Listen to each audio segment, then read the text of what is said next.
What's up guys, RealTDawg here, and in this video I'm going to talk about the new RSX Type S that I got.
By the way, for y'all who've followed me from the beginning, this place might look familiar to you, but this is the same exact location where I filmed the introduction to my Kawasaki Vulcan S last year.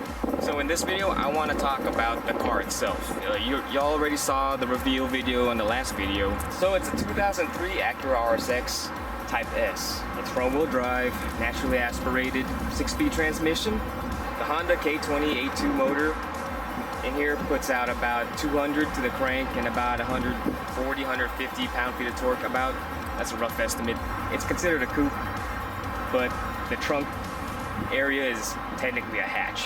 So like I said in my last video, everything is pretty much stock on it, except for this really cheap looking cold air intake. One of the past owners also straight piped it. It's very annoying, but it's basically a straight pipe with an eBay muffler, and it's just so raspy and disgusting. I'll throw in a sound clip in here.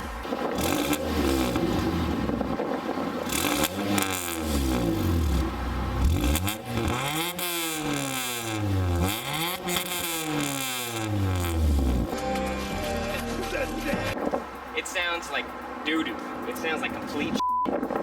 It has that really ricey, typical Honda raspy sound to it that I hate. I absolutely hate that sound. Like you have a can of bees just buzzing around back in the rear of your car. I already got an idea of what I want to go. I'm not going to get a full system. What I'm going to do, a muffler and a resonator from Vibrant Performance, and I'll have a shop nearby do me a custom, semi-custom 3-inch exhaust. With that muffler and that resonator, it'll sound much better. From what I hear, the 3-inch exhaust is pretty optimal for these K20 engines. I also eventually want to do like race headers, but that might be later on. To be honest, right now, the idea of changing this exhaust, just so it has a sound that I can like and tolerate. As you can see, it's a pretty spacious trunk, even for a 2-seater, you know. Well, it's actually technically, you know, a 4-seater. It's actually quite useful. I can carry quite a few things. Like right now I have my camera bag and a few other things, but yeah, it's not too shabby. Back here, you can see it has a OEM, I think it's an OEM spoiler, but it's unpainted, so it's just black primer. It's whatever. I mean, I'll either paint or wrap it one day, but the thing is I don't want to keep it anyways. When I start doing like serious track stuff, I want to replace it with a wing.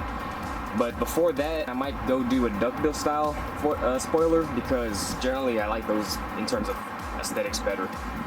As you can see also, the rear is mismatched, because when I first got it, it was completely, you know, normal and stock silver bumper with the 03 or 02 to 03's taillights.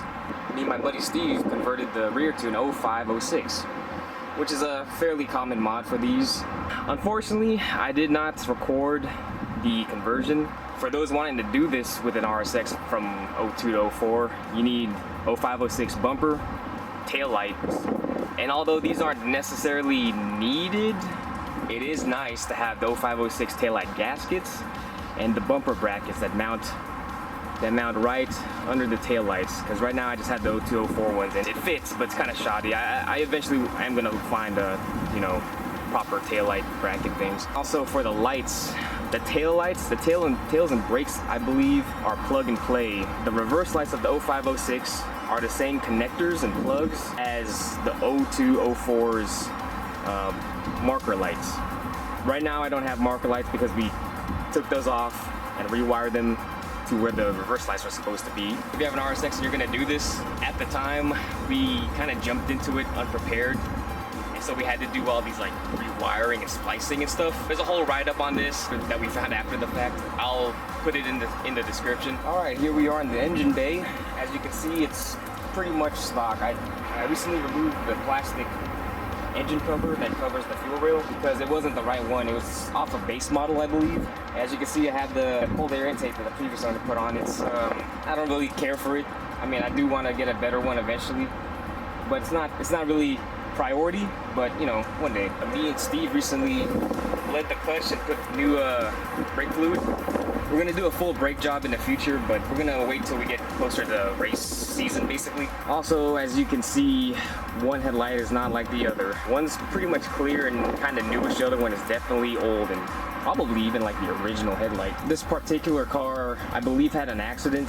The title was salvaged, but before I bought it, me and Steve inspected it, and there was nothing wrong with it. I mean, everything was straight, the frame and everything. So you know, it was probably just mostly cosmetic. You could even see on the bumper there's an R Honda dot label. Usually that means replacement, if I remember correctly.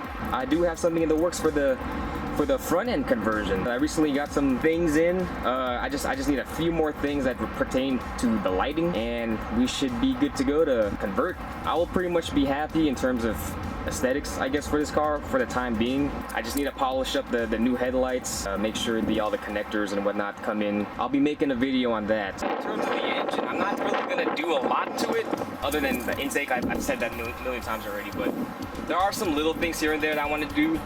Most of them have to do with like the clutch and transmission. Matter of fact, me and Steve have plans on improving the clutch and transmission here in the future, so I'll be making videos on that too.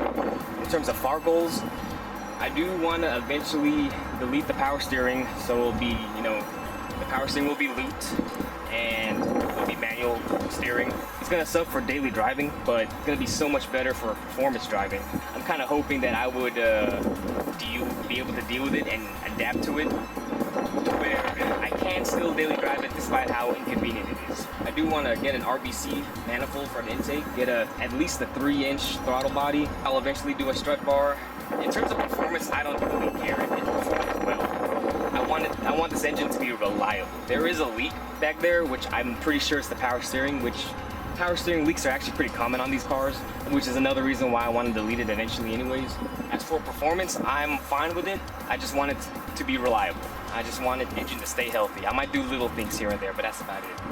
One of my top goals for this car is, yeah, to be a track car eventually, but I want to make it as good of an NA powered car as possible. Good naturally aspirated car builds are a dying breed. As much as I love boost, you know, there's something very pure and simple about naturally aspirated car builds. It's almost grassroots type of motorsports type of talk, I guess you could say. That's the plan in terms of like performance.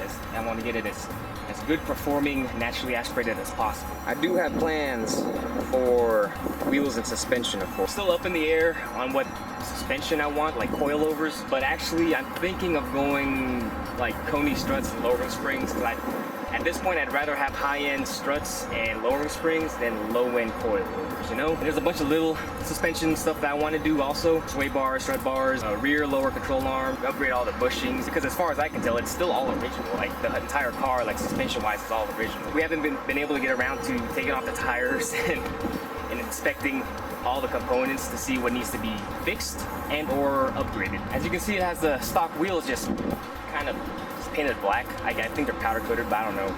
And some all season tires, I mean, they're fine. I do eventually want to get some summer tires when we get closer to race season this year. And I do want wheels, lighter wheels. I think these are 16. I want to go up to 17 and go a little bit wider. I think these are 7 or 7.5 inch wide, if I remember correctly. I want to go to at least an 8 with an offset of plus 35 or 30, but preferably 35. I'm not sure yet what size tires I want to wrap those eventual wheels, but I'll get around to it. I definitely don't want low profiles. I want some meat, some thick tires, you know. In terms of brakes, they're stock, but I do want to get, you know, slotted rotors eventually and accurate TL calipers, and then, you know, go for some like StopTech or Hawk pads for the actual brake pads themselves. You know, something that's an affordable route, but still good quality, and especially for track. So on to the interior. Everything is stock, like I said, but everything works actually. So the sunroof, moonroof, whatever you call it, works. The windows work. Power locks, you know, they work. AC, it works. The lights, everything. The adjustments for the side mirrors, they work. As a side note, the only thing that kind of bugs me is that the previous owners lost the key fob, so I have to manually unlock and lock the door. I either want to get an aftermarket alarm system or just buy a key fob and just program it to the car. The interior lights were all stock, except for this dome light, which had a blue LED in it. In the next video, you'll be seeing me changing out all the interior lights, even the reverse lights and stuff like that. So stay tuned for that. Steering wheel stock, but it's in bad shape. It's whatever, it works. It's just that the leather is like falling apart on the top over here. This is not the original shift knob. I think it's off at S2000. I'll end up changing that out for something a little heavier. I like heavy shift knobs. This is too light, and it's also too small in terms of like dimensions. Also, y'all see this? Entirely still stock and factory. Apparently these are known to be very sloppy, so I got something in the works to help upgrade and make the stock clutch and shifter and all that feel better. Stay tuned for that too. The stereo is stock. What's funny is that it works, but when me and Steve were working on the rear end conversion, we did something to the electrical system that made the radio lose power, because now it doesn't work. And there's a thing on here that says, you know, code or error, and apparently the only fix for that is to go to an Acura dealership for them to find the code for the specific radio and car and reset it for you. And that's like, I'm like, oh my god, that's so annoying. Like I've never had a car where the stock radio would do that to you. I might eventually do, just because it's, you know, I have no music, even though I don't listen to the radio, but it's better than nothing, I guess. And see, the thing is, eventually, above it all, I'm gonna replace this with a double-din radio anyway. So it's like, it doesn't matter. I mean, it doesn't matter. It doesn't matter. I do want to get an aftermarket racing steering wheel. Originally, I wanted a quick release, but I think I'm gonna go for the tilt hub, like from Works Bell. Those I believe they were the original OG creators of the tilt hub. And I don't know, it's so race car-y, it's so sexy. I like it. Like, quick release is cool, but the tilt is just I do want to eventually get a short shifter. You would prefer to get the hybrid racing short shifter. From what I've been seeing, those are just great quality shifters. They're adjustable in throw and in shifter height, and they just look damn good, you know? So one day, eventually, when I can afford so, get some real racing seats, some Recaros or something, I don't know. The back seat and the trunk, when I deem it necessary, I'll probably gut all of that out. Weight reduction, bro. Also, eventually want to do roll bar or roll cage, and it'll be easier without an interior back there. As of now, that's about where I'm at mentally for this car, in at least as far as the interior. But yeah, guys, so there you have it. Just a little introduction video to the new to me RSX Type S. Little introduction, but also, like, you know, I wanted to talk to y'all about, you know, plans and stuff. You know, I just wanted y'all to be up to date on where my mindset's at and what to expect from the channel going forward, with this car at least.